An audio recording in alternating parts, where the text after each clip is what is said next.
What's up, everybody? Derek Anderson, the DA, and look at this right here, man. Isn't this beautiful, man? Isn't this beautiful? This is my guy that actually wrote a glowing review of the first 2 episodes of Rings of Power, Eric Kane. He was saying great things about it, and now look where he is no less than 3 or 4 weeks later down the line. Nah, this thing is a mockery of Tolkien's work. Yeah, the gaslighting only goes so far, folks. You can only lie so much. Eventually, the truth is going to bubble up to the surface, right? And I don't know if this guy really loved it at first and he was giving it a shot. I read his review. It sounded like he was, giving it a chance, but he had his doubts. And yeah, his doubts have come to fruition. Rings of Power is making a mockery of Tolkien's work. And I suggest you guys go and check this article out because it's absolutely hilarious. And again, it just shows that Amazon, they're in deep trouble. They're in deep trouble. No question about it. They've hidden all of their numbers and not saying anything at all about what the viewership is looking like. And we have to go to all kinds of other hidden sources and try to do some cross comparisons to figure this thing out.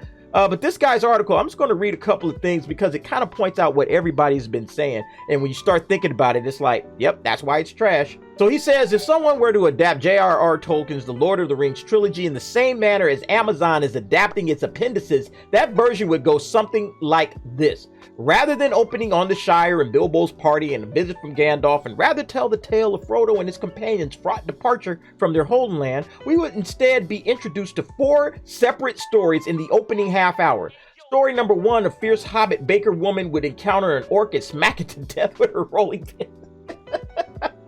Then she'd gather the rest of the Shire to make for a ruined hobbit castle where she'd rally the hobbits to make a valiant last stand against the nearby ditch-digging orcs led by an evil hobbit with a striking resemblance to Lucius Malfoy. In story number 2, Aragorn and a crack team of Gondor Rangers, go Gondor Rangers, would head for Mordor where they'd soon be captured, but Aragorn would be set free to take a message back to his people, submit to Sauron or face extinction. Sauron is building a realm where evil will not merely survive but prosper after all. But Sauron would allow Aragorn to keep his weapons and armor. Yeah, man. In story number 3, Galadriel would be set out from Lothlorien, be decked in full plate armor, as elves do, and head to Rohan, where she make quick work of Wormtongue and rally the riders of Rohan to war. She would be sure to show the warriors of Rohan how to sword fight while she was at it, and impress everyone with both her fighting skills and her people skills. And then story number 4, Elrond would send Legolas to the Lonely Mountain and enlist the aid of the dwarves, but in reality, he'd have a secret plan, even if Legolas wasn't aware of it, to trick the dwarves into giving them some precious jewels that would act as like an EMP grenade against Nazguls or something. Each of these stories would be filled with mystery boxes. Aragorn would find a mysterious crown that wasn't actually a crown. What is it exactly? And so on and so on. I suggest you guys go check this story out on Forbes. It is absolutely hilarious. I'll actually leave a link in the description because I loved reading it. But yeah, this thing is just falling apart, man. Amazon is in deep trouble, right? Here's another article. There are slow burns and there is the Rings of Power. Like, this guy is coming out and saying, look, man, this thing is dreadfully boring, man. I mean, this is terrible. Again, another guy that had nothing but glowing things to say about Rings of Power at the beginning. Rings of Power is now more than halfway through its first season and has been the subject of debate amongst fans for various reasons. Thankfully, we seem to be moved past the black dwarves, woman, warrior, elves, initial controversies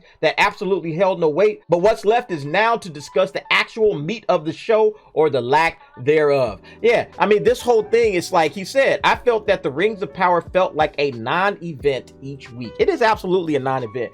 In contrast to the House of the Dragon, right? House of the Dragon, that's like event appointment television, man. Everybody's tuning in right afterwards. You go on at Facebook, you go on Twitter, man, the thing gets explodes with all kind of commentary. Everybody's making jokes, everybody's talking. This show, absolutely not. Nobody's talking about this show except people that are just ripping it to shreds. Another one, this is on the National Review, is Rings of Power moving too fast or too slowly? Or how about both, right? Nobody really knows what's going on with this show because this show is absolutely not worth following. People are doing like surface level discussions of it because at the end of the day, nobody really is interested that much in these characters. All they can talk about is stuff like this. Is it moving too fast or too slow? With the House of the Dragon, we're talking about the story, we're talking about the characters, we're talking about the relationships between the characters, who's up on top right now, who's winning, who's losing. Like, you check out stories like this on Den of Geek. House of the Dragon, Larys Strong is the Tyrion Lannister of his day. You know, like, there's kind of controversy, like, well, is he Tyrion?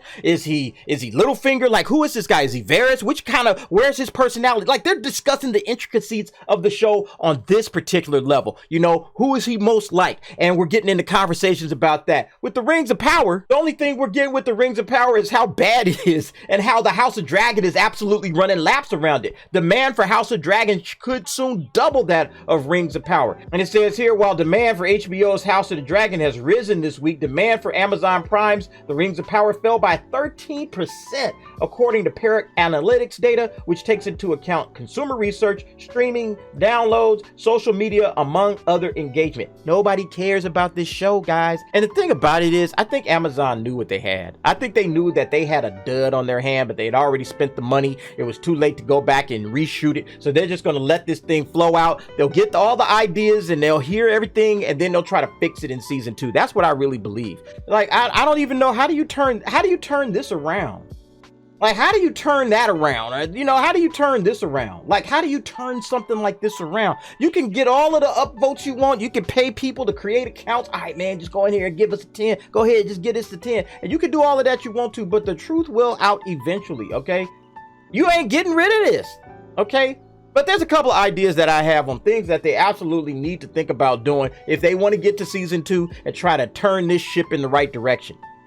All right, so if you want to fix this thing, you want to make this Rings of Power show an actual watchable show and not the trash that it is currently, Amazon, here's the 3 things that I think need to happen immediately. The first thing is you got to fire these damn writers. You got to get these guys out of here, okay? They stole $1 billion out of your pockets, and I don't know what they're doing with the money, but they didn't put it into this season at all, okay? This is like a $100 million show, if that. What did you spend $1 billion on, Amazon? Where is your money? You should be talking about taking these cats to court. These guys need to get in. Hey, you know what? I need to see some receipts. All right, what did you spend this money on? We need to find it out, okay? But whatever they did, these writers, these showrunners, this thing is just absolutely hot garbage. You need to get rid of these guys 100%. They cannot come back to write season 2. No ifs, ands, or buts about it. I don't care what's in the contract. If you got some sort of a buyout clause or something like that, hey, you already burnt up $1 billion, so you might as well just say, you know what? Let me just write this check. Get the hell out of here. No ever return. These guys are done in Hollywood as far as I'm concerned.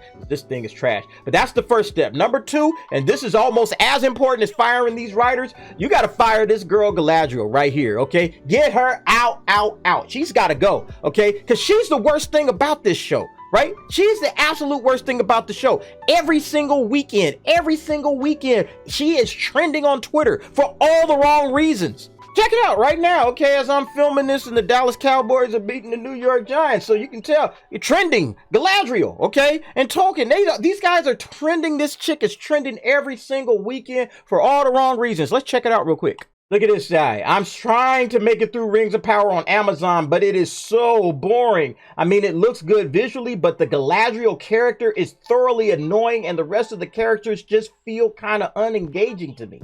This guy, the show is still boring as F. At least that way I wouldn't feel the need to vomit every time I hear Galadriel speak. This person, also, I can't stand Galadriel. She's an insufferable lead. This person, turning Galadriel, who Cate Blanchett made iconic with minimal screen time, into the least likable protagonist since Ross on Friends, is truly a stunning achievement.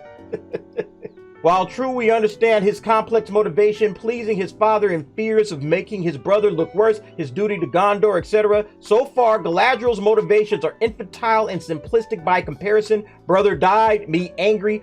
Did they have to make her insufferable? Every weekend it's this thing. Same stuff every weekend. It's the same thing. Man, what is up with this character? We don't like this character. This character is annoying. She did something else stupid. Every single weekend, you got to get rid of her. She's got to go.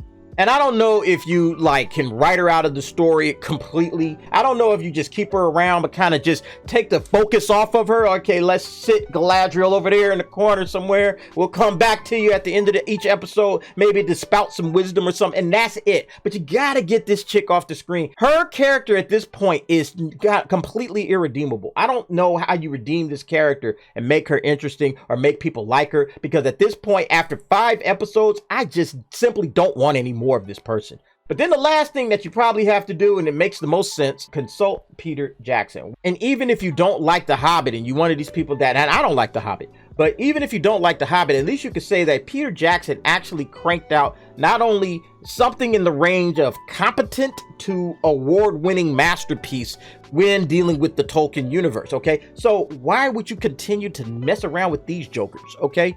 Because you can control what they say and what they do? No. You bring Peter Jackson in, you say, hey, Pete, sorry, we should have talked to you at the very beginning. Can you come in here and see what you can do? Peter Jackson probably will say, oh, hell no, I ain't touching this junk. And are you kidding me? But I at least would talk to him before moving on to season 2, try to get him in. Hey, give him some scripts, let him look at what's there and say, okay, here's the game plan. Here's what we got to do. But anyway, what do you think about this whole situation, man? What would you do to try to fix this particular series going forward? They've already spent $1 billion on it. You know they don't want it to go up in smoke. So how would you approach trying to fix Rings of Power for season 2? Go ahead, give me your thoughts and your opinions in the comments below. And thanks for watching. See you next time.